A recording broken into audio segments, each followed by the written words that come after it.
मातीची मुलं आहेत, त्यांच्यातही शेतकरी आहेत, त्यांच्यातही दिवस रात्र राखणारा हमाल आहे, त्यांच्यातही गॅरेजमध्ये आपला घाम काढणारा एक मोठा टेक्निशियन आहे. तुमच्या घरापासून तर दारापर्यंत, तुमच्या टॉयलेट पासून तर बैठकीपर्यंत फिटिंग करणारा, इलेक्ट्रिकचे कामं करणारा हा मुसलमान आहे. हा मुसलमान कष्टकरी मुसलमान आहे. मग त्याच्या वेदना कशा असतील, त्याचा संबंध हिंदू समाजाशी कसे आहे? काय दिवसरात्र तो झगडत असतो का? खरंच हा झगडा त्याच्या या कष्टकरी संस्कृतीचा भाग आहे का? हा सगळा संवाद तुमच्या पुढे तेव्हाच येईल जेव्हा मुसलमान व्यक्त होतील.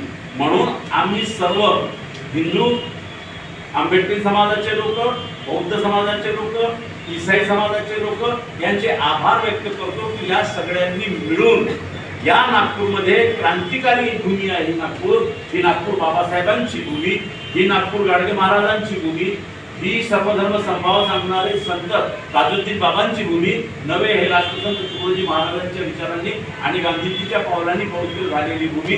या भूमीमध्ये सर्वांनी आज चोहीकडून मुस्लिम समाजावर विविध हल्ले होत असताना गैर मुस्लिम बांधवांनी येऊन स्वतःची देणगी देऊन स्वतःच्या स्वहस्ते सगळी तयारी करून हे संमेलन घेणं म्हणजे महाराष्ट्राच्या संस्कृतीला जागणं आहे असं आम्ही मानतो.